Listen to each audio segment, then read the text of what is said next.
Көп рахмет, Аслапай. Рахмет.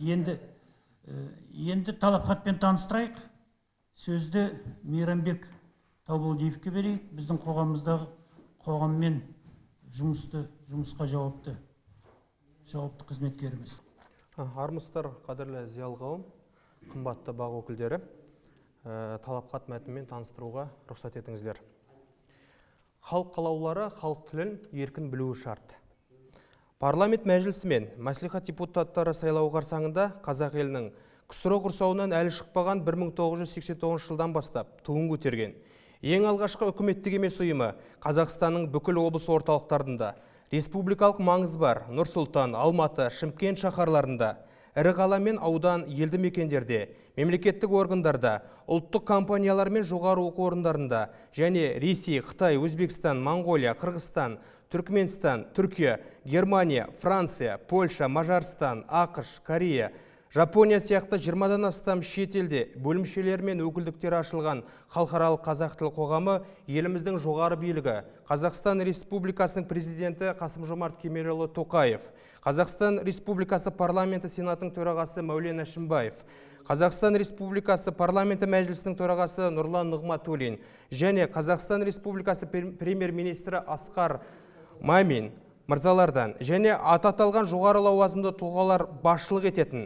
жоғары органдарға бағынышты мемлекеттік ұйымдардан, алдағы Қазақстан Республикасы парламенті мәжілісінің және мәслихатының депутаттыққа үміткер болашақ халық қалаулыларынан Қазақстан халқы тілін, Қазақстан Республикасының мемлекеттік тілін білуін толық қамтамасыз етуін қалың көпшілік атынан талап етеміз. Халық тілінде жұмыс істей алмайтын адамдарды халық өкілі деп атаудың өзі құқықтық нонсенс әрі қарапайым логикаға кереғар дүние. Қазақстанда көптеген елдің өкілдерінен құралған бір тұтас ұлт, бір халық тату-тәтті өмір сүруде. Қазақ тілі тек қана жергілікті мемлекет құраушы ұлттың тілі емес, ол осы ел азаматтарының дара, баршаға ортақ жалғыз мемлекеттік тілі. Тіл сөйлеу мен жазу құралған емес. Тіл арқылы біз елдік мәдениетімізге бойлаймыз, әдет-ғұрпымызды танимыз, айналамызды тамашалаймыз, жерге сүйіспеншілікті білдіреміз, отан сүйгіштік сезімді бойға сіңіреміз. Бүгінгі тілдік ахуалымызға зер салсақ, мемлекеттік қызметтегі жоғары лауазым иелерінің қазақ тілін тиісті деңгейде білмеуі мемлекеттік тілдің дамуына ғана емес, мемлекеттік идеологияның бекуіне елеулі кедергі болып отырғаны ақиқат. Келеңсіздіктің алдын алу үшін президенттікке үміткерлер сияқты барша жоғары мемлекеттік саяси қызметкерлер қазақ тілінен емтихан тапсырғаны дұрыс деп есептейміз. Және мемлекеттік қызметке тілді меңгеруі қанағаттанарлық деңгейде болған талапкерлер ғана қабылданғаны абзал. Осы мәселені сөз бұйдаға салып жүргенімізге әне-міне дегенше 30 жылға жуық уақыт болды. Нүкте қоятын кез келді. Осы мәселені қарастырғанда орыс тілінде даярланған заңдардан бастап түрлі деңгейде аударылған жарлықтар мен қаулылардың дені сын көтеретін тұрғыда емес екенін тілші мамандар жақсы біледі.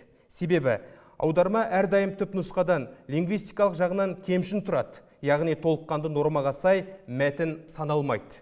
Әрине, тілді білмейтін кейбір қатардағы қызметкерлерге белгілі бір мерзім ішінде кезең-кезеңімен білімін толықтырып, бірте-бірте жұмыстарын мемлекеттік тілде атқара бастауға мүмкіндік тудыру қажет.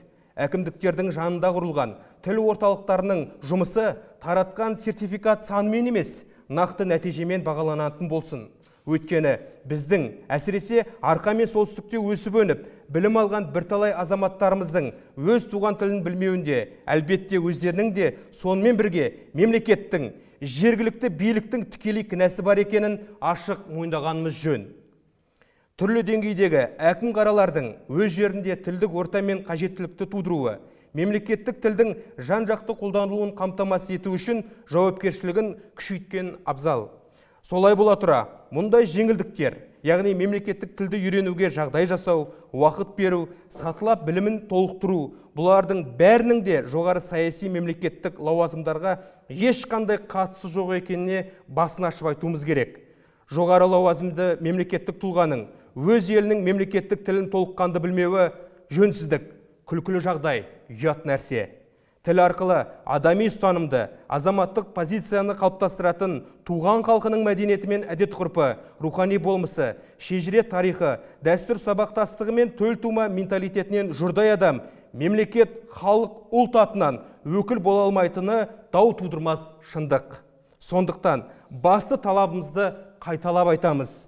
Бізге мемлекеттік тілді біліп қана қоймай, сол тілде ойлайтын, сапалы жұмыс істейтін, сол тіл арқылы өздерін адам, азамат және ұлт өкілі сезінетін, түйсінетін депутаттар ғана керек.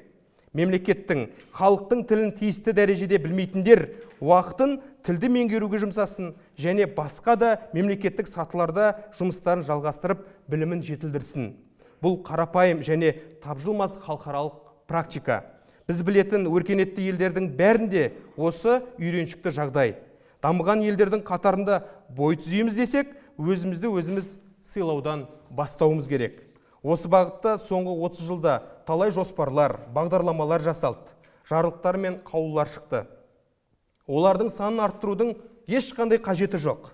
Халыққа кезекті сөз, әдемі құжат, жалынды ұран емес, нақты әрекет, нық қадам, саяси шешім керек. Мемлекеттік жұмыс мемлекеттік тілде іске асырылатын болсын. Қазақстанда бүкіл мемлекеттік істердің, қызметтердің, жұмыстардың қазақ тілінде жүргізілуін қысқа мерзімде қамтамасыз етуіміз шарт. Көрші бір елдің мемлекеттік тілінде оймен бойын түзейтін маманнан болашақ парламентімізде халқымызға пайдадан гөрі зияны басымырақ боларына жұрттың көзі жетіп отырғанына аз уақыт болған жоқ. Өзін танымаған адам басқаларды үйрете алмайды. Бұрын жағдайымыз болмады деген жауыр сөзді қайталай берудің тағы да қисыны жоқ. Рухани жаңғырудың негізгі мақсаты осындай олқылықтардың алдын алу мен еңсеру екені көзі қарақты қоғам мүшелеріне жақсы мәлім. Олай болса, ұлттық қауіпсіздігімізді, мемлекеттік мүддені, ел мен жер тұтастығын қара басының қамынан жоғары ұстайтын қазақы, көкірегі ояу, көзі ашық, халық тілін толыққанды меңгерген, мемлекеттік істерді мемлекеттік тілде атқаратын азаматтарымыз ғана парламент төрінде депутат болуын талап етеміз. Осы талапқа қоғамның сайтында, халықаралық қазақ тіл қоғамның ресми сайты 3w.қтқ.kz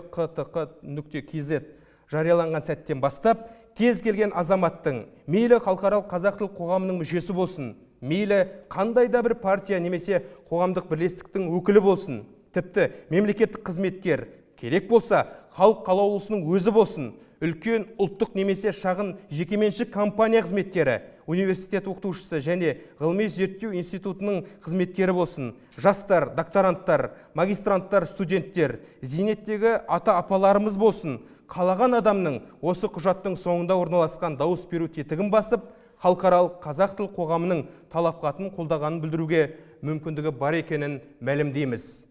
Олай болса, халық талабына үн қосайық ағайын.